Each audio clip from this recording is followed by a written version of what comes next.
Só eu vim ao funeral do meu marido. Nem nosso filho, nem nossa filha, nem um único neto, apenas eu, de pé ao lado do caixão enquanto o vento frio açoitava o pátio da capela, como se até o tempo não suportasse ficar. O agente funerário parecia desconfortável, seus olhos alternando entre os assentos vazios e o meu rosto. Ele pigarreou uma vez, depois outra. A senhora gostaria que esperássemos mais alguns minutos, senhora Almeida? Não, eu disse. Comece. Jorge teria odiado um atraso.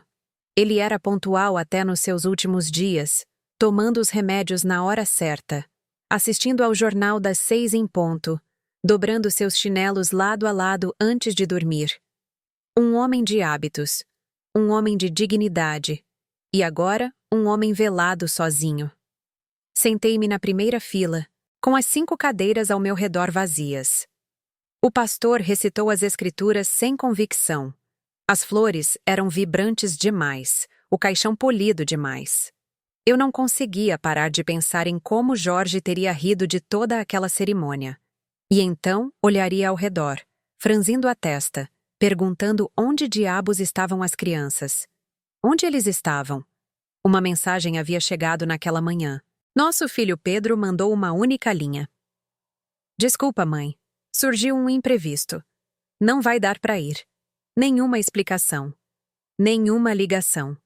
Imaginei-o em seu escritório, ou, mais provavelmente, em um campo de golfe com clientes, fingindo não sentir o peso do dia, fingindo que a morte de seu pai era apenas um pequeno evento em uma agenda lotada. Nossa filha, Célia, nem sequer mandou mensagem. Ela havia deixado um recado de voz 2 dias antes, leve como uma brisa de primavera. Mãe, eu não posso mesmo desmarcar a manicure. E você sabe como fico ansiosa com reagendamentos.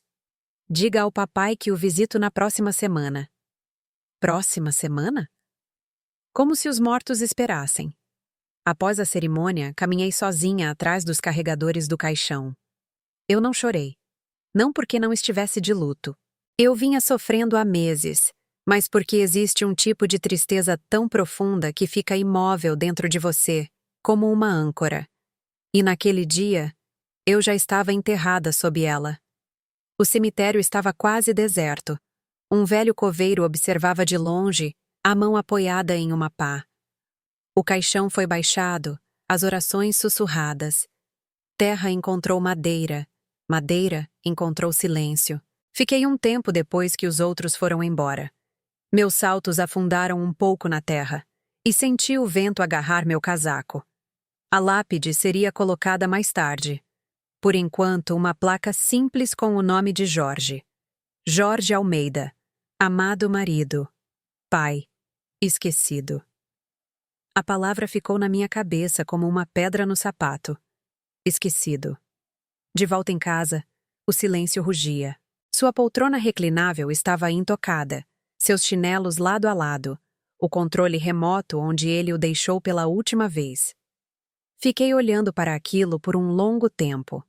Então fui para a cozinha, abri uma garrafa de vinho, um bom, da adega que eu sempre guardava para as visitas, e servi uma taça. Peguei meu celular e abri o Instagram. Eu não costumo navegar, mas algo me disse para olhar. O perfil de Célia era público, claro. Ela havia postado há 2 horas uma foto dela com 3 amigas. Drinks na mão, no meio da vida. Legenda. Brunch das meninas.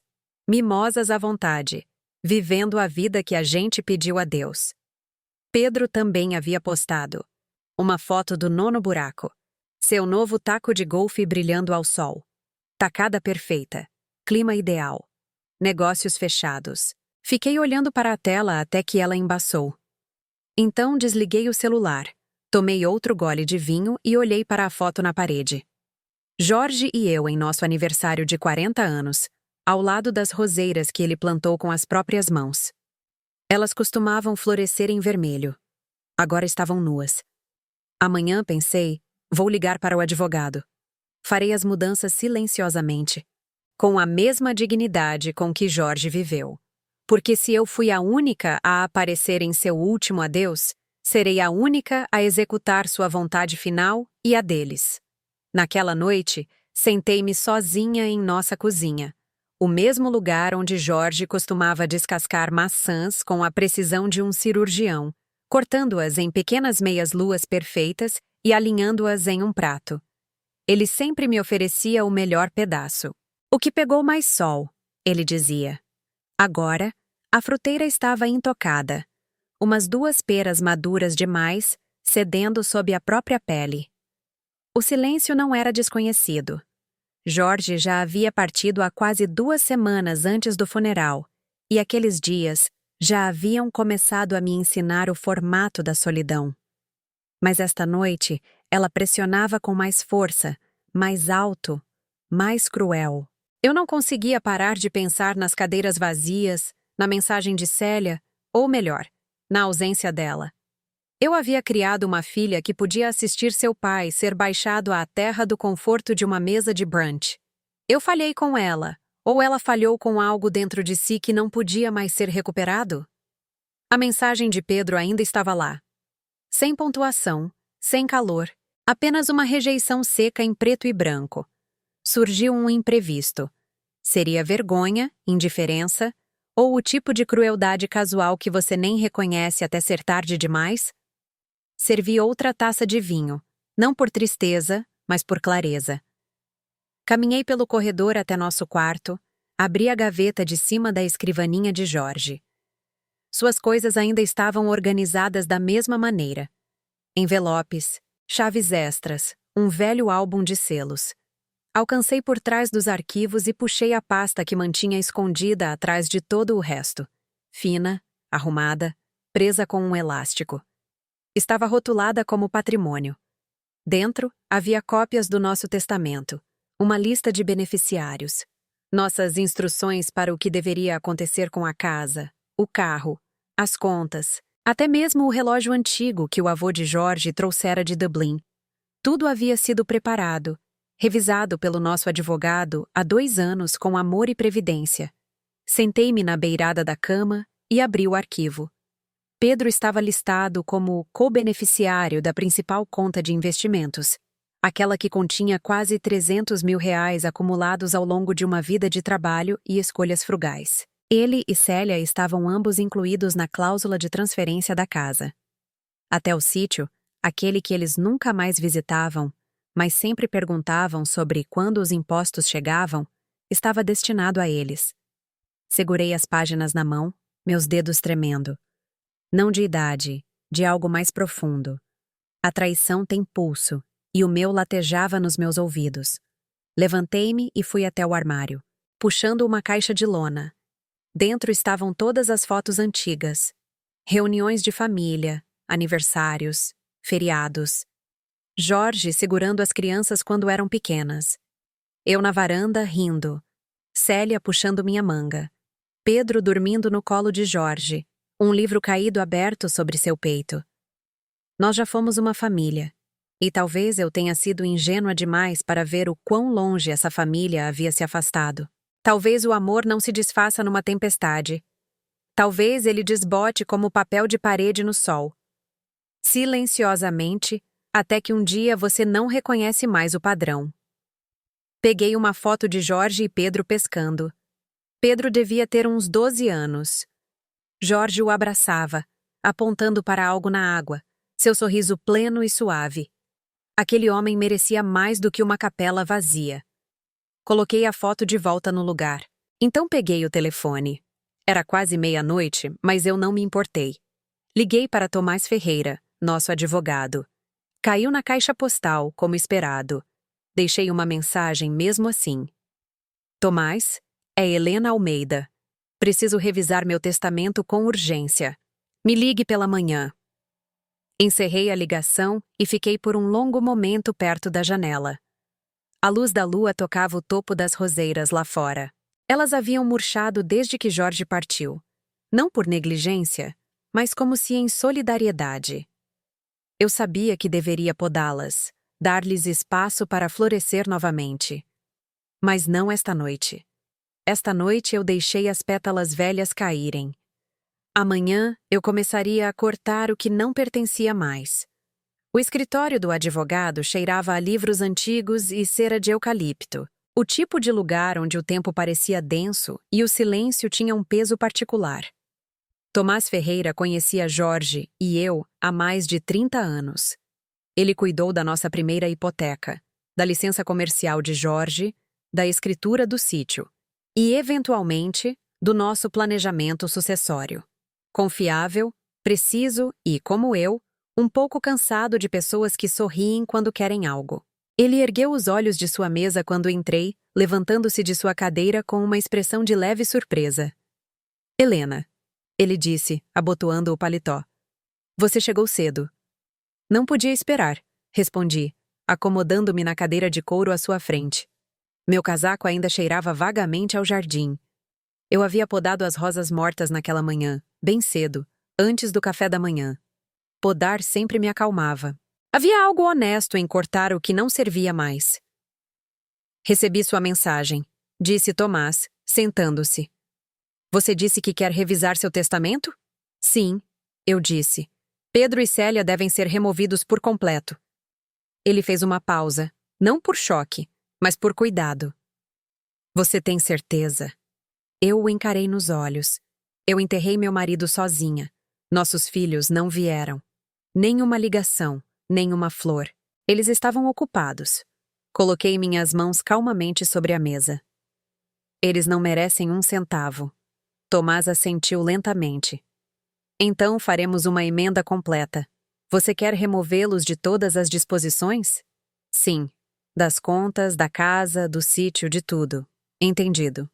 Ele abriu um bloco de notas e começou a escrever em linhas organizadas. Você quer redirecionar os bens para outra pessoa? Pensei em Lucas, meu neto, filho de Célia, o único que sempre visitava sem precisar de algo. Que cortava minha grama em julho não porque eu pedi, mas porque ele disse que eu não devia ficar suando debaixo daquele sol. Que me trazia livros da biblioteca e pedia minha opinião sobre eles. Que uma vez disse, Vó, eu gosto mais de conversar com você do que com gente da minha idade. Respirei fundo. Sim, eu disse. Eu gostaria de criar um fundo para o Lucas. Quero que ele tenha a casa, o sítio e o restante do patrimônio. Quero que seja estruturado com cuidado, protegido do alcance de seus pais. Isso pode ser providenciado, disse Tomás com o tipo de profissionalismo seco que eu apreciava. Criaremos um fundo irrevogável em nome de Lucas. Ele não terá acesso total até os 30 anos, a menos que seja para a educação ou despesas médicas. Isso parece aceitável? Parece perfeito. Passamos a hora seguinte revisando detalhes, papel após papel, cláusula após cláusula. Eu não vacilei. Quando você enterra seu marido com as próprias mãos e fica ao lado de uma cova aberta sem um filho à vista, uma pilha de documentos legais não te assusta. Nada trivial pode te atingir depois disso. Quando estávamos terminando, Tomás ergueu os olhos de sua mesa novamente. Helena, preciso dizer que isso não é algo que muitas pessoas da sua idade fazem de forma tão limpa. A maioria quer perdoar, manter a paz. Eu mantive a paz por 80 anos, eu disse em voz baixa. E isso me enterrou muito antes de enterrar Jorge. Ele não fez mais perguntas. Quando saí do escritório, o sol estava começando a se esticar pela calçada. Fiquei do lado de fora por um momento, deixando o ar de outubro bater no meu rosto. Eu não estava triste. Eu não estava mais com raiva também. Eu simplesmente tinha acabado. Acabado de esperar que meus filhos se tornassem pessoas que nunca pretenderam ser. Acabado de confundir dever com amor. Acabado de assinar cheques com o coração e não esperar nada em troca além de silêncio. Meus passos ecoaram enquanto eu caminhava de volta para o meu carro. O assento de couro parecia mais quente do que o normal. Fiquei ali por um momento, com as mãos no volante, observando as pessoas passarem apressadas na rua.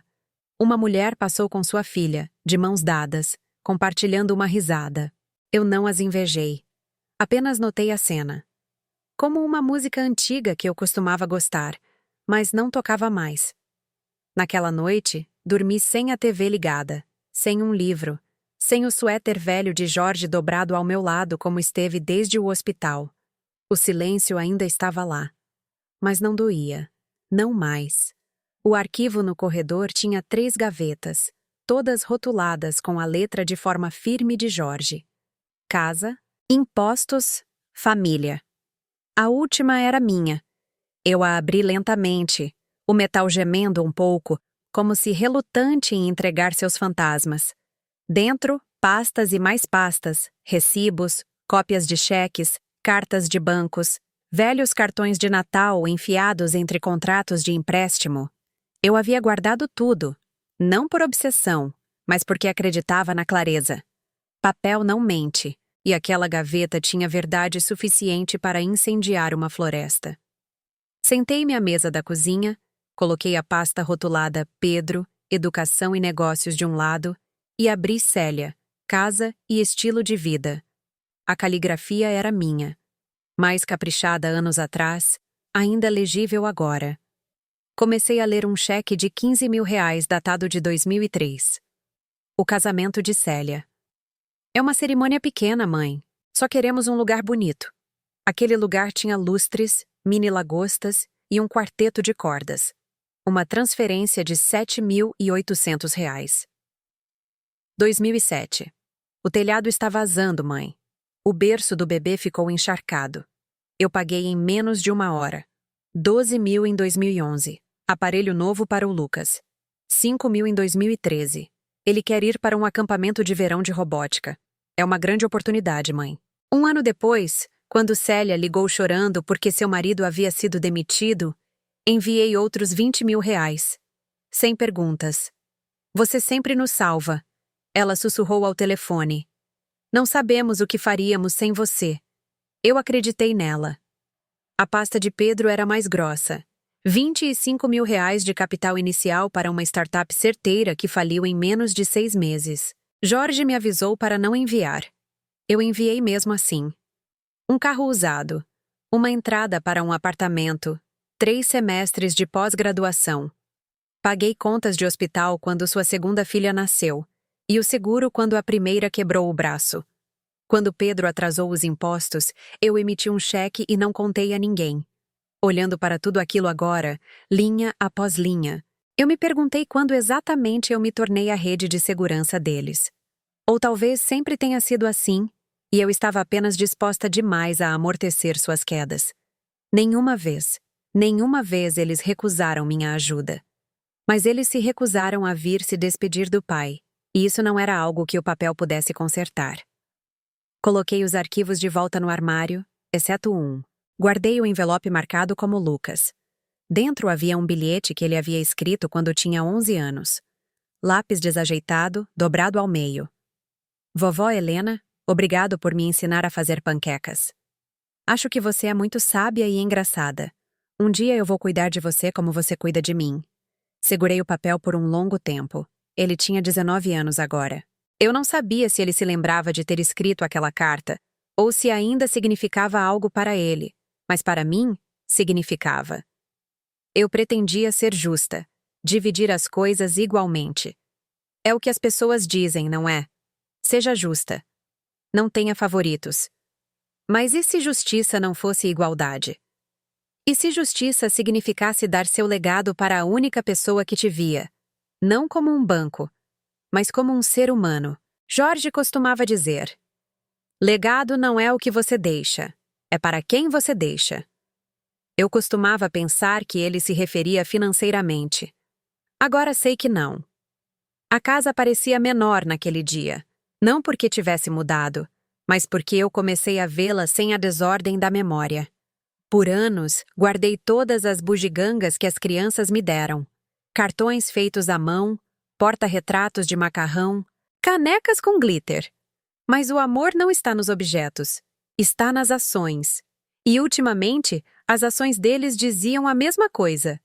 Você é útil, não valiosa. Naquela tarde, empacotei 3 caixas de papelão com os presentes antigos dos meus filhos. Não para jogar fora. Ainda não. Apenas para abrir espaço.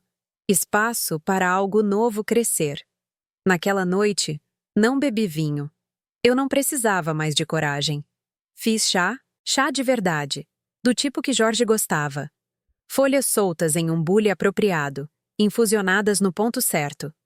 Levei-o para a sala de estar e sentei-me no silêncio, com as pernas dobradas sob mim, o cheiro de bergamota suave no ar. E pela primeira vez em muito tempo, senti o começo da paz. A ligação veio logo depois do almoço, uma voz que eu não ouvia há meses, suave, quase hesitante. Vó? É o Lucas. Fechei o livro de contas à minha frente. Estava revisando as contas de serviços, preparando-me para encerrar alguns contratos do sítio. Aquele que Pedro nunca usava, mas sempre chamava de um ativo. Não era mais um ativo. Não para ele. Olá, querido, eu disse, tomando cuidado para manter a voz firme. Tudo bem? Uma pausa. Então. Eu soube do vovô. Desculpe não ter ligado antes. Esperei, não porque queria puni-lo, mas porque precisava ouvir se as próximas palavras eram genuínas. Eu não sabia que ele tinha falecido até 2 dias atrás, disse Lucas rapidamente. A mãe nunca me contou. Ela disse que ele estava doente, mas não. Não que ele tinha partido. Fiquei muito quieta. Ele faleceu há quase 3 semanas, Lucas. Eu sei, ele sussurrou. Me desculpe. Por um momento, nenhum de nós falou. Ouvi algo em seu silêncio. Não exatamente culpa, mas luto. Do tipo real. Do tipo que não se pode fingir. Eu queria ir te ver, ele acrescentou. Se estiver tudo bem. Eu expirei. Claro que está tudo bem. Ele chegou 1 hora depois, mais alto do que eu me lembrava, um pouco por fazer a barba, cheirando vagamente a roupa limpa e estresse. Ele me abraçou do jeito que os jovens fazem quando não têm certeza se ainda são bem-vindos. Um braço meio incerto, depois o abraço completo quando percebem que você não vai se afastar. Eu não me afastei. Sentamos na sala de estar. Servi-lhe limonada e ele olhou ao redor como se a casa fosse ao mesmo tempo familiar e diferente. É assim que o luto se sente, suponho. Você reconhece tudo, mas nada mais pertence ao mesmo mundo. Eu perdi o funeral dele, ele disse. E nunca vou me perdoar por isso. Você não foi quem escolheu perder, eu disse gentilmente. Ele olhou para mim então, olhou de verdade. A mãe realmente não veio? Acenei com a cabeça uma vez. Ele não disse nada, apenas olhou para o porta-copos sob seu copo, passando o polegar pela borda desfiada. Ela me disse que eles tinham trabalho, ele disse depois de um tempo.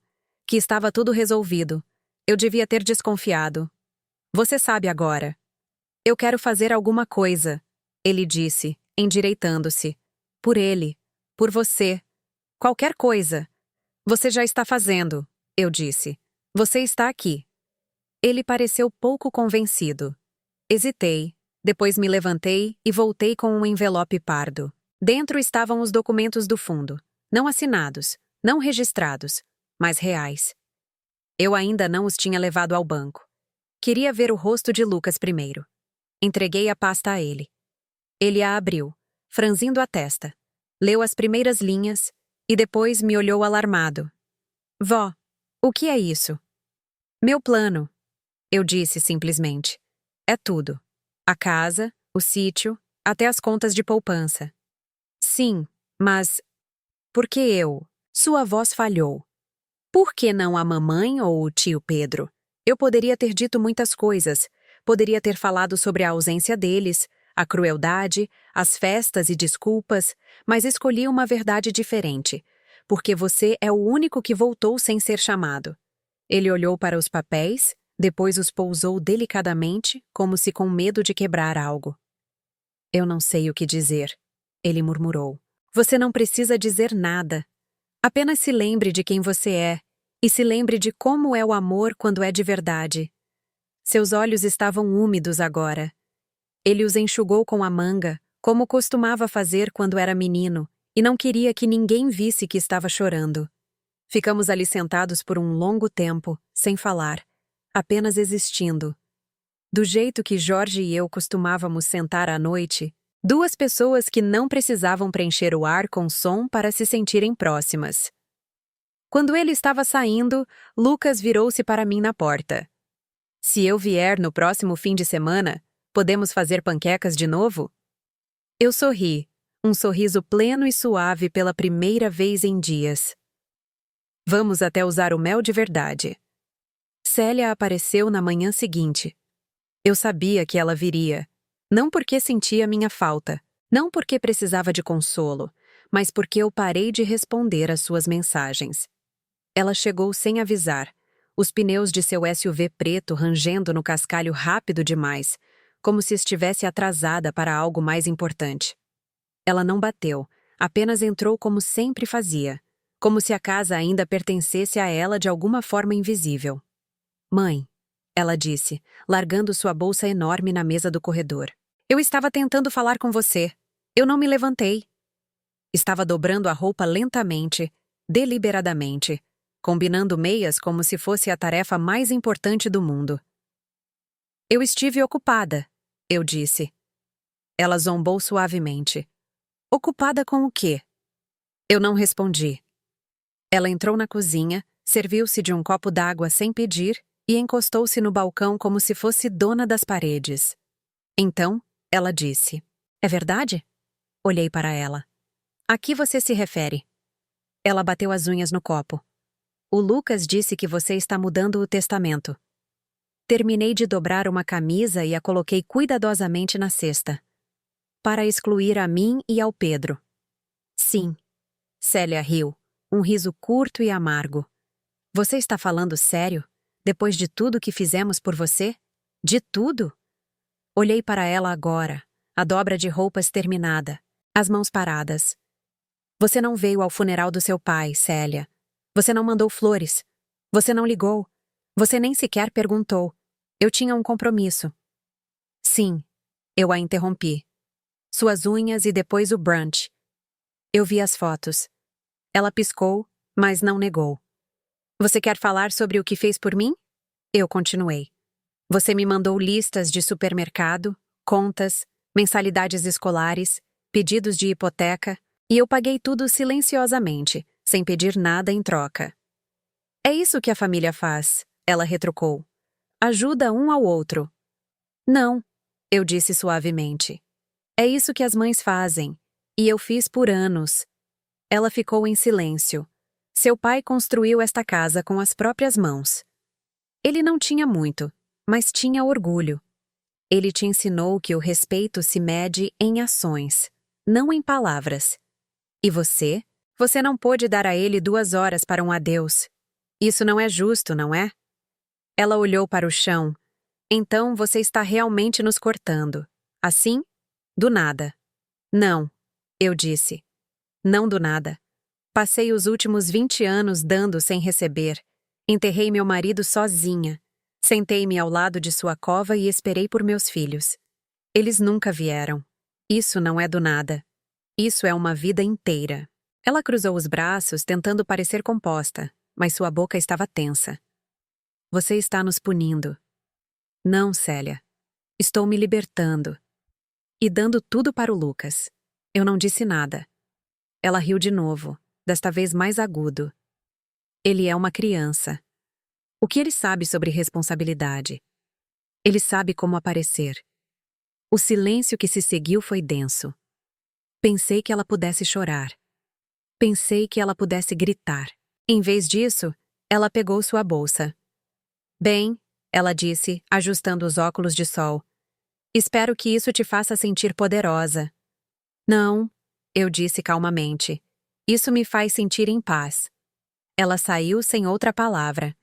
Esperei até ouvir o carro se afastar antes de pegar os documentos do fundo da mesa de jantar e colocá-los ao lado da roupa dobrada. Mais tarde, naquela noite, encontrei uma carta na soleira da porta. Sem selo, sem envelope, apenas papel amassado e manchado. Você não entende como é equilibrar tudo. Nós tentamos o nosso melhor. Talvez tenhamos falhado, mas nos cortar assim não é a resposta. Eu li 2 vezes, Depois dobrei ao meio e coloquei na gaveta marcada como diversos, porque era isso que era agora. Apenas mais um pedaço de papel. Tão pouco, tão tarde. Pedro veio no dia seguinte. Ele não entrou de rompante como Célia. Bateu 2 vezes, esperou, depois bateu de novo. Abri a porta lentamente, já sabendo que ele não viria sozinho, e não veio. Atrás dele estava Marcela, sua esposa, usando seu sorriso rígido de sempre e um lenço caro demais para o clima. Ela acenou para mim como se eu fosse uma estranha que ela concordou em encontrar como um favor. Mãe, disse Pedro, sua voz calma, ensaiada. Podemos entrar? Eu me afastei. Ele olhou ao redor da casa como alguém que caminha por um museu de uma vida que não reconhece mais. Levei-os para a sala de estar. Eles não tiraram os casacos. Ouvi pela Célia. Ele começou. E pelo Lucas. Imagino que sim. Ele pigarreou. Acho que houve algum mal-entendido. Eu não disse nada. Marcela cruzou as pernas delicadamente, os diamantes em seu dedo capturando a luz da tarde. Entendemos que é um momento difícil, Helena. As emoções ficam à flor da pele após uma perda. Olhei para ela. Você também não veio ao funeral dele. Ela piscou. Eu tinha um jantar com um cliente. Um negócio muito importante. Internacional. Pedro se mexeu. Mãe, escute. Eu deveria ter ligado. Eu deveria ter vindo, mas não sabia como. Eu pensei que talvez... Não. Eu interrompi. Você pensou que talvez, se ignorasse por tempo suficiente, se tornaria o luto de outra pessoa. Ele desviou o olhar. Eu esperei, continuei. Sentei-me sozinha em um quarto construído pelas mãos do seu pai, enquanto o baixavam à terra. E nenhum de vocês apareceu. Pedro abriu a boca, mas Marcela colocou a mão em seu joelho. Um sinal. Deixa falar. Entendemos que você está chateada, ela disse. E é seu direito mudar o testamento. Mas sejamos razoáveis. O Lucas é uma criança. Ele tem 19 anos. Sim, mas ele não tem experiência.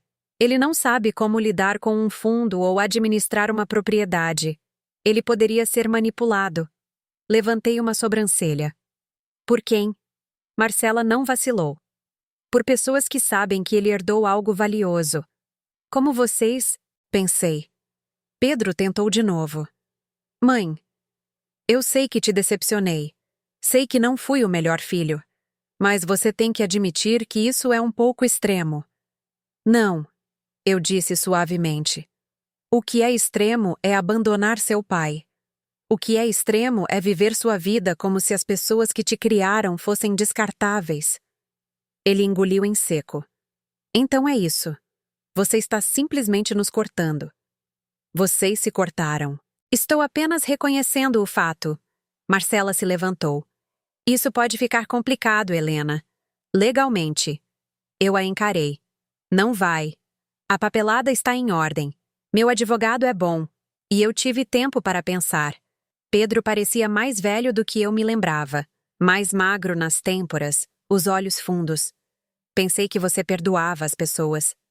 Eu perdoo, eu disse. Mas perdão não significa acesso. Eles não discutiram depois disso. Levantaram-se, agradeceram-me com uma polidez forçada e foram embora. Somente depois que a porta se fechou, senti o tremor em minhas mãos. Não medo, não dúvida. Libertação. Sentei-me perto da janela por um longo tempo, observando a última luz sangrar do céu. As rosas estavam quase nuas agora. O inverno estava próximo. Jorge teria dito. Elas florescerão novamente. E floresceriam, mas não para todos. O banco cheirava a produto de limpeza com limão e a um poder silencioso. O tipo de lugar onde o dinheiro antigo se movia lentamente e ninguém levantava a voz. Eu não entrava ali há quase 1 ano, mas eles se lembravam de mim. Senhora Almeida, disse a recepcionista, levantando-se imediatamente. O senhor Macedo já vem atendê-la. Acenei educadamente e esperei perto das altas janelas com vista para a rua principal. Lá fora, as pessoas corriam para seus afazeres, de cabeça baixa, ocupadas. Lá dentro, o mundo parecia parado. como se algo importante estivesse sempre prestes a acontecer. O Sr. Macedo, Ricardo, saiu 1 minuto depois, impecável como sempre em seu terno sob medida. Ele parecia alguém que nunca havia derramado café na vida. Helena. Ele cumprimentou calorosamente, apertando minha mão. Fiquei surpreso com sua mensagem. Ótimo, eu disse. Surpresa é bom. Ele sorriu, incerto, e me levou ao seu escritório. Paredes de vidro, uma mesa de nogueira, uma única foto emoldurada de seu cachorro. Jorge teria gostado daquilo. Um rosto honesto em uma sala cheia de finanças. Entendo que você quer fazer algumas mudanças, ele disse, abrindo meu arquivo de conta. Eu já as fiz, respondi. Estou aqui para garantir que sejam executadas sem demora. Ele olhou as anotações, as sobrancelhas se erguendo enquanto lia. Você revogou todas as transferências vinculadas, removeu Pedro e Célia como beneficiários, criou um fundo irrevogável em nome de Lucas. É uma mudança significativa. Eu sou uma mulher significativa, eu disse. Ele riu. Sim, você é. Inclinei-me ligeiramente para a frente. Eu quero salvaguardas, Ricardo. Blindadas, sem apelações, sem representantes da família torcendo o braço dele daqui a 5 anos, quando perceberem o que perderam. Podemos estruturar o fundo para evitar isso. Os desembolsos serão controlados, condicionados ao uso educacional, moradia ou saúde, até ele completar 30 anos. Depois disso, acesso total, mas ainda protegido. Você gostaria de um co-administrador? Não, eu disse. Lucas pode ter um consultor financeiro se quiser, mas as decisões são dele. Confio mais nele do que confio em advogados. Isso não foi uma indireta para Ricardo, apenas uma verdade. Ele ajustou os óculos. Você entende que isso não pode ser desfeito facilmente. Eu não quero que seja desfeito. Passamos por tudo. Assinaturas, datas, confirmações finais. Parecia que estávamos construindo algo. Não uma casa, não um negócio. Algo mais silencioso, mais forte. Uma fronteira que não se dobraria com a culpa ou amoleceria com o tempo. Antes de eu sair, Ricardo cruzou as mãos sobre a mesa. Helena, se me permite perguntar, e você pode absolutamente me dizer que não é da minha conta, mas você está fazendo isso por raiva? Considerei a pergunta. Não, eu disse. Estou fazendo isso por clareza. Ele assentiu lentamente. Isso é raro. Não. Eu disse de novo, mais gentilmente desta vez. É apenas tarde. Quando saí para a luz da tarde, ela parecia diferente, mais limpa, de alguma forma, mais leve. Do outro lado da rua havia uma cafeteria que Jorge e eu costumávamos visitar depois de resolvermos as coisas. Eu não ia lá há anos. O lugar havia mudado. Funcionários mais jovens, música mais alta, mas entrei mesmo assim e pedi um cappuccino. Sentei-me perto da janela, observando a rua. Uma mulher na casa dos 30 anos passou, empurrando um carrinho de bebê, seu casaco aberto ao vento. Ela parecia cansada, determinada, familiar. Bebi meu café devagar, sem celular na mão, sem pressa, apenas uma xícara, uma cadeira, uma hora inteira que não pertencia a ninguém além de mim. Eles sempre diziam que esta fase da vida seria tranquila. Não disseram o quão barulhenta a paz poderia ser. Dona Lorena Campos morava 2 casas adiante, e o fazia desde 1972. Ela e eu não éramos o tipo de mulher que se chamava de melhores amigas, mas havíamos compartilhado xícaras de chá suficientes e trocado olhares de cumplicidade suficientes por cima de nossas cercas para que o silêncio entre nós se tornasse uma espécie de linguagem. Ela bateu por volta das 5, trazendo uma lata de biscoitinhos amanteigados de limão e sua habitual curiosidade gentil. Eu vi o carro do Pedro aqui ontem, ela disse assim que abri a porta. Ele trouxe flores ou só desculpas? Nenhum dos dois, eu disse, afastando-me para deixá-la entrar. Ele trouxe a esposa e um terno. Ah, ela disse, e aquela única palavra estava encharcada de julgamento. Sentamos na sala de estar, e eu servi chá para ela, camomila para ela, preto forte para mim. Ela colocou a lata entre nós na mesinha de centro e ainda não a abriu. Ela esperou.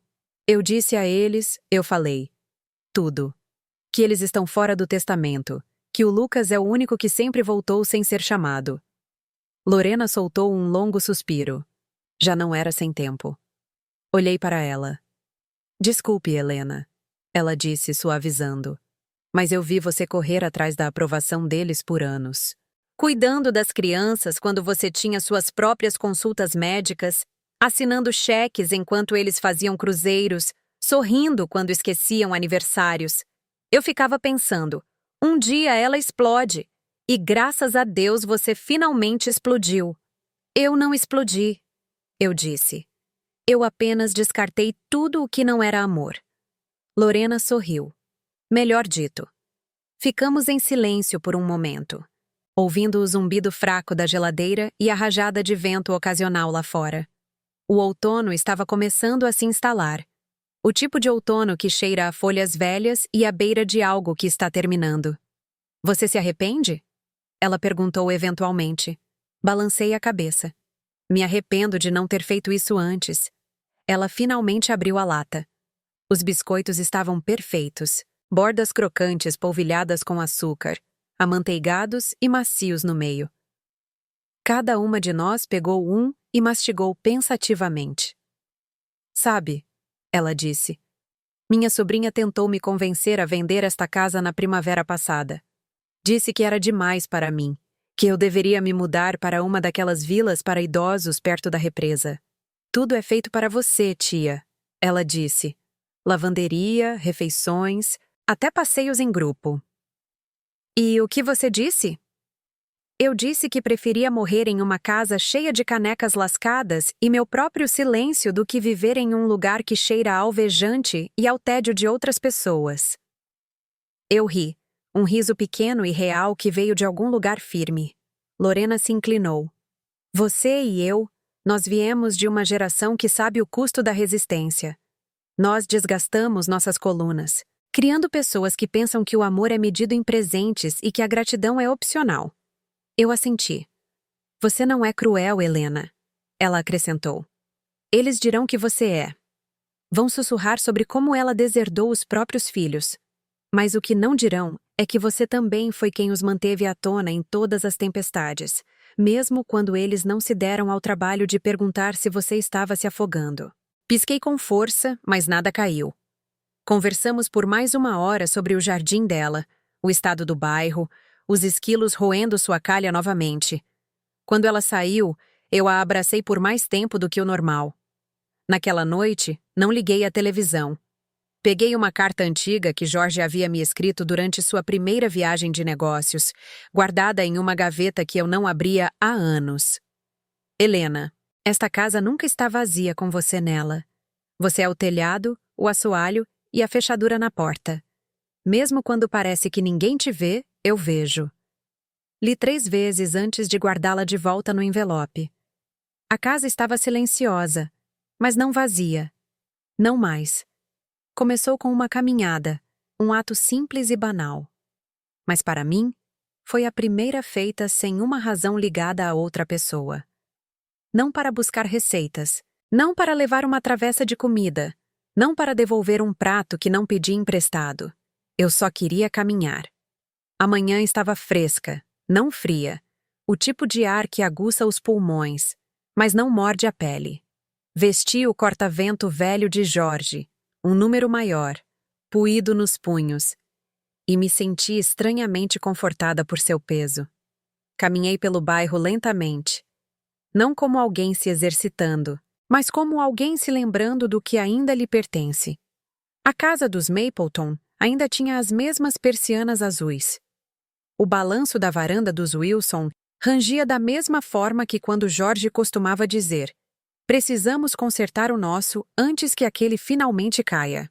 Ele nunca consertou, nem eles. No parque, sentei-me em um banco sob o velho olmo, aquele que se partiu em uma tempestade em 99. Ele ainda se inclinava um pouco, teimoso e vivo. do outro lado do caminho, duas jovens mães empurravam carrinhos de bebê, conversando sobre treinamento do sono e pré-escolas. Elas não olharam para mim. E eu não me importei. Eu não fazia mais parte do mundo delas. E não queria fazer. Uma mulher sentou-se na outra ponta do meu banco, talvez na casa dos 40 anos. Ela tinha aquele ar de cansada, mas funcional, que eu me lembrava dos meus próprios anos do meio da vida. O tipo de mulher que faz 5 listas por dia, mas esquece o que foi fazer no quarto. Ficamos em silêncio por alguns minutos. Então ela disse, sem olhar para mim: "Você vem sempre aqui?" "Costumava vir", eu disse, antes que as pessoas parassem de precisar de caronas e travessas de comida. Ela riu baixinho. "Isso parece bom. Não trocamos nomes. Não precisávamos." "Estou aqui para clarear a cabeça", ela disse. "Minha filha me disse ontem que não acha que quer ter filhos. Disse que não tem certeza se vê sentido nisso." Levantei as sobrancelhas. "O que você disse?" Eu disse a ela que também não via sentido nas 5 tatuagens dela, mas consegui guardar isso para mim. Eu sorri. "Mas você não guardou para si, não é?" Ela riu de novo, mais livremente desta vez. "Não, não guardei. Conversamos por 15 minutos sobre nada importante e tudo o que importava." Ela saiu primeiro, acenando um pouco. Observei-a desaparecer na curva da trilha e senti algo estranho no peito. Uma pequena abertura, como a rachadura de uma porta muito congelada. Naquela noite, fiz o jantar só para mim. Não comida rápida, não sobras, uma refeição completa. Arrumei a mesa, usei a louça boa, acendi uma vela. Liguei o rádio baixinho ao fundo. A mesma estação que Jorge gostava, mesmo que agora eles falassem mais do que tocavam música. E comi em silêncio. Não solitária, mas sozinha. Há uma diferença. Depois fui para o escritório e olhei ao redor. O cômodo sempre fora o espaço de Jorge. Papéis, livros, palavras cruzadas pela metade. Eu não tinha tocado em quase nada desde que ele partiu. Mas esta noite, toquei. Tirei o pó, abri as janelas, arejei o lugar. Então sentei-me em sua escrivaninha e escrevi uma carta para mim mesma. Apenas algumas linhas. Você não é invisível. Você não é um fardo. Você não é obrigada a ganhar a paz através da exaustão. Dobrei o papel e o guardei na gaveta ao lado de suas últimas palavras cruzadas. Incompletas. A resposta para a 14 vertical, ainda em branco. A dica era: fim de um capítulo, começo de outro. Eu não precisava saber a resposta. Eu já a estava vivendo. O envelope tinha a caligrafia dele. Reconheci instantaneamente. Letras de forma cuidadosas, ligeiramente inclinadas, com espaçamento irregular. Lucas sempre pressionava a caneta com muita força, como se as palavras não contassem a menos que deixassem uma marca. Chegou 3 dias depois da nossa conversa, enfiado entre uma oferta de cartão de crédito e um folheto de supermercado. Levei-o para dentro, coloquei-o no balcão da cozinha e fiquei olhando para ele enquanto minha chaleira fervia. Não o abri imediatamente. Deixei-o ali, do mesmo jeito que costumava deixar meus cartões de aniversário fechados na lareira, até depois do jantar, prolongando o mistério. Quando o chá ficou pronto, sentei-me e abri o envelope. Querida avó, eu queria escrever isso em vez de mandar mensagem. Sei que poderia ter dito da última vez que te vi, mas ainda estava tentando encontrar as palavras certas. E agora, depois de pensar sobre isso por alguns dias, acho que não existem palavras perfeitas. Então, aqui estão as honestas. Obrigado. Não só pelo fundo, pela casa ou pelo sítio, embora eu saiba o quão grande isso é, mas por outra coisa. Por ser a única pessoa nesta família que nunca me pediu para ser nada além de quem eu sou. Você sempre abriu espaço para mim, mesmo quando meus pais me pressionavam para ser mais polido, mais ambicioso, mais... Não sei. Estratégico. Você nunca foi estratégica. Você era apenas real. Eu não sabia que o vovô estava doente. Eu não sabia que ele morreu. Ainda não sei bem como processar isso. E sinto muito. Eu teria estado lá. Você sabe que eu teria. E estou com muita raiva da mamãe por não me contar, por presumir que não importava. Não sei o que te fez me escolher, mas prometo que não vou desperdiçar. Não vou te decepcionar. Quero cuidar desta casa, vó. Quero aprender o que você e o vovô construíram. Quero entender o tipo de força que é preciso para continuar aparecendo quando ninguém mais o faz. Eu te amo. Não digo isso o suficiente, mas amo. Sempre amei. Li 3 vezes. Uma com os olhos secos, uma com a mão no peito, uma com lágrimas deslizando silenciosamente pelo meu rosto. Então, coloquei a carta na lareira e fiquei na frente dela como se fosse algo sagrado. Porque nesta casa, cartas como essa eram raras. Não porque o amor não existisse, mas porque ele ficou por tempo demais não dito, presumido, esticado até o limite. Eu não precisava do dinheiro que havia reservado. Não mais. Mas eu precisava disso. Precisava saber que algo que eu fiz, algum pequeno e silencioso investimento de tempo e ternura, não havia sido engolido por filhos ingratos e feriados performáticos. Naquela noite, sentei-me na cadeira de Jorge e observei as sombras se moverem pelo chão enquanto o sol se punha atrás dos ipês. Lucas era o tipo de homem que Jorge teria respeitado. Não barulhento, não insistente, mas firme, curioso, presente. Essa última qualidade importava mais do que tudo agora. Estar presente. Não apenas aparecer, mas enxergar. Eu sabia que ele não desperdiçaria o fundo. Não por causa do dinheiro, mas porque ele havia provado o que significava ser esquecido. E pessoas assim não deixam as coisas apodrecerem em silêncio. Ele plantaria algo com aquilo. Ele se lembraria. Fechei os olhos e ouvi o rangido suave da casa enquanto a temperatura caía. Madeira se movendo, se acomodando, respirando. Era um som que antes eu achava solitário.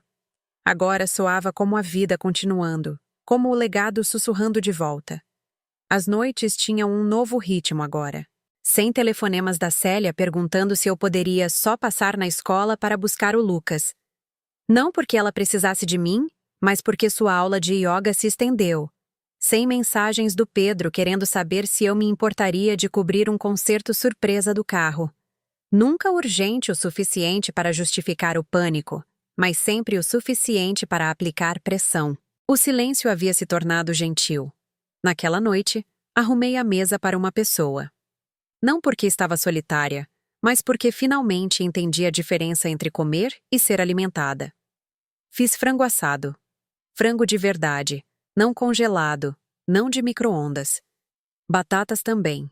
Usei alecrim do jardim que Jorge plantou quando ainda acreditávamos que os fins de semana eram para risadas e não para recados. Acendi uma vela. Não precisava, mas queria. No meio do jantar, a casa estava tão quieta que eu podia ouvir o tic-tac do relógio no corredor. Lembrei-me daquele relógio do primeiro apartamento que Jorge e eu alugamos. Como parecia alto quando ficávamos acordados à noite, sem dinheiro, sem seguro, sem um plano real, exceto um ao outro. Ele sempre dizia, vamos construir algo, mesmo que seja devagar. Foi devagar e foi lindo. Depois do jantar, lavei a louça lentamente, sem pressa, sem fazer várias coisas ao mesmo tempo, sem pensar se outra pessoa precisaria da cozinha em seguida. Sequei, guardei, e então fiz algo que não fazia há décadas. Dancei. Não bem, não por muito tempo, mas o suficiente. Liguei a vitrola, a antiga que Jorge tentou consertar 100 vezes até desistir e me dizer: tem mais charme com um arranhão. Ele estava certo. Pulava a cada 3 linhas e eu ainda sabia a letra. Dancei na sala de estar, descalça, meus braços levemente erguidos, meu corpo rígido em lugares que eu não lembrava de serem rígidos. Meus joelhos me lembraram que eu tinha 79 anos. Mas meu coração tinha 20 de novo. Dancei como se ninguém estivesse olhando porque, pela primeira vez, ninguém estava. Nem para julgar, nem para esperar, nem para aguardar eu parar para me entregar uma conta, uma necessidade ou um favor. Apenas eu. Na casa que eu mantive, no silêncio que eu conquistei. Parei apenas quando notei a lareira, sem uso, fria, uma camada de cinzas ainda do último inverno em que Jorge estava vivo. Ajoelhei-me, limpei-a com cuidado, varri o velho. Parecia um ritual, algo sagrado. Encontrei um pequeno bilhete enfiado em uma cesta de lenha que eu não tocava há anos. Era a caligrafia de Jorge, curta, simples. Continue dançando, mesmo que seja só na cozinha. O mundo tentará fazer você esquecer quem você é. Não deixe. Sentei-me, com as mãos cobertas de poeira, lágrimas se formando, mas não caindo. Ele sabia. Talvez não exatamente como as coisas aconteceriam, mas ele sabia o que a vida tentaria fazer comigo, como tentaria me tornar menor, mais educada, mais complacente. E ele havia deixado esta mensagem como um marcador de trilha na floresta. Fiquei sentada no tapete por um tempo, observando a lareira vazia. Vazia não, corrigi a mim mesma, esperando. Mais tarde, naquela noite, abri a janela do meu quarto apenas uma fresta. Deixei o ar do outono entrar. O tipo que cheira a folhas secas e algo mais limpo por baixo. Deitei-me sob a colcha que fiz em 84, quando Jorge ainda trabalhava longas horas, e as crianças estavam na escola. E eu ainda pensava que a exaustão era uma espécie de virtude. Agora sei que não. Agora sei que a paz é uma medida melhor. Meu corpo estava cansado, mas não do jeito antigo. Não do jeito que costumava ser quando o peso das necessidades de outras pessoas se instalava em minha espinha como um segundo esqueleto. Este era um cansaço bom, cansaço conquistado. O tipo que vem depois de reivindicar algo de volta. Não um trono, não vingança, apenas um nome. O meu. Eu não a esperava. Quando abri a porta e vi Marcela parada ali, sozinha, sem carro à vista, sem Pedro atrás dela com um pedido de desculpas ensaiado no espelho, senti um estranho silêncio cair sobre mim. Ela segurava uma torta comprada. Levantei uma sobrancelha. Ela ofereceu um sorriso nervoso. É de maçã. Afastei-me, não por bondade, não por obrigação, apenas por curiosidade. Ela entrou como alguém que já esteve lá dentro antes, mas nunca olhou de verdade. Seus olhos percorreram o corredor, as fotos, o cabideiro que Jorge construiu em 1981. O mesmo que Pedro uma vez quebrou um pino quando criança e mentiu a respeito. Jorge nunca o consertou. Disse que agora fazia parte da história. Marcela ficou na cozinha sem graça. Não lhe ofereci chá. Não lhe disse para sentar. Deixei o silêncio fazer seu trabalho.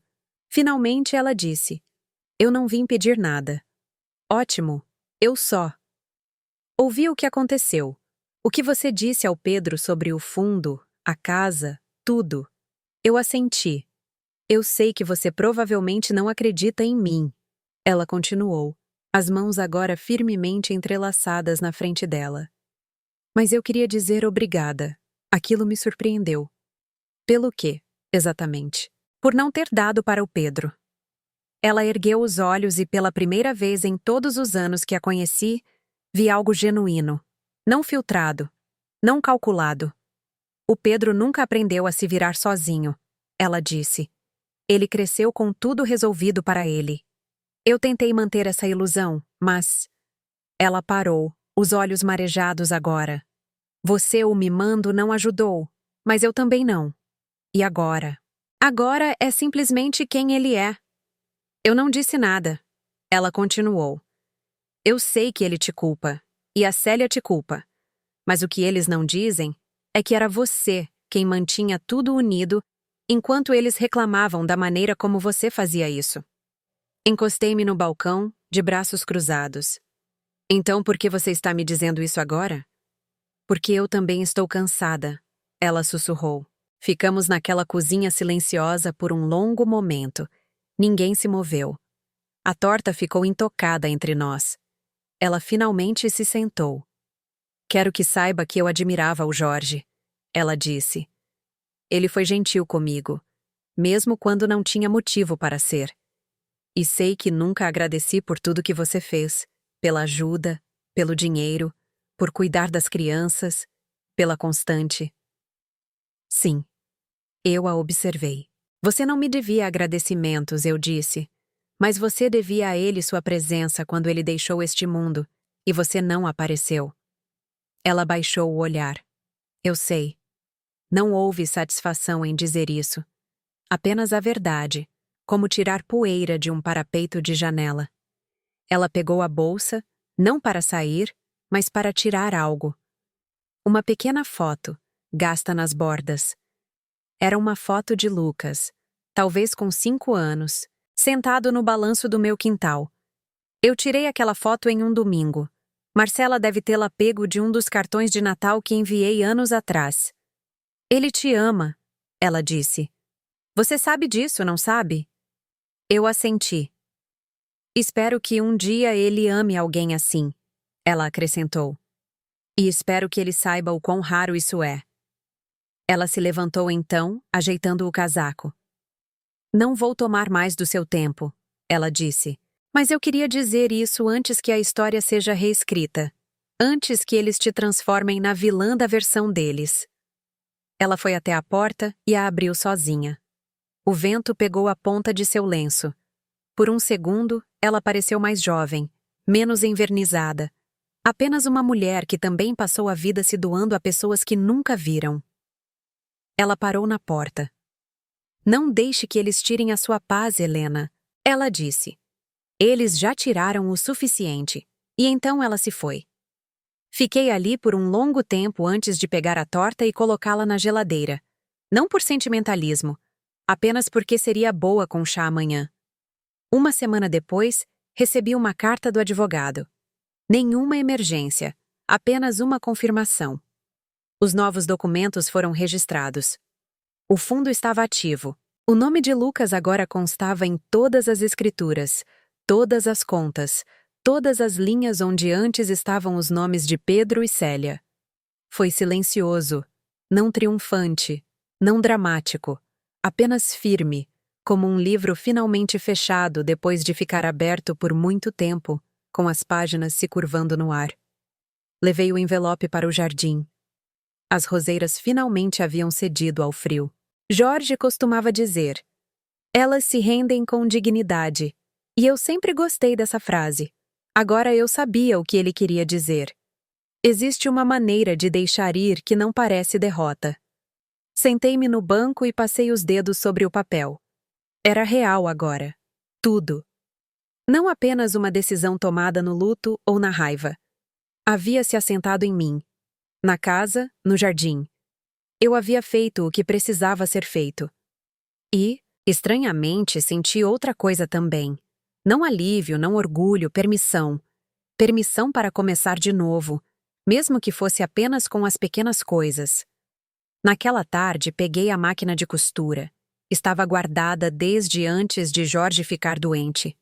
Limpei a mesa, lubrifiquei a roda, passei a linha na bobina com o mesmo cuidado silencioso que minha mãe me ensinou uma vez.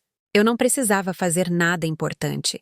Só queria ouvir o zumbido de novo. Aquele ritmo suave de trabalho que me lembrava de mulheres que continuavam, não importa o quanto carregassem. Fiz cortinas novas para a cozinha. Elas não combinavam com nada. Azul vivo com costura branca desajeitada, mas eram minhas. Na manhã seguinte, levantei-me cedo e fiz panquecas. De verdade, da massa, não de caixa. Coloquei 2 pratos na mesa. Eu sabia que Lucas viria. Ele sempre vinha quando dizia que viria. Ele chegou logo depois das 9, carregando uma sacola de compras que eu não havia pedido. Só pensei que talvez você quisesse algo fresco, ele disse. Eu sorri. Você quer aprender a fazê-las hoje? Sim, ele disse. Quero. Cozinhamos juntos. Mostrei a ele o truque para virar sem rasgar. Como testar o calor da frigideira com uma gota d'água. Como incorporar a massa sem perder o ar. Ele ouviu. Ouviu de verdade. Não como Pedro costumava ouvir. Impaciente, sempre procurando o atalho. Você é boa nisso, ele disse mordendo a primeira. Tive tempo para praticar, eu disse. Ele colocou mais mel e sorriu. Sabe, acho que este lugar poderia ser algo. Olhei para ele. A casa, ele disse. Não quero dizer apenas mantê-la. Quero dizer usá-la.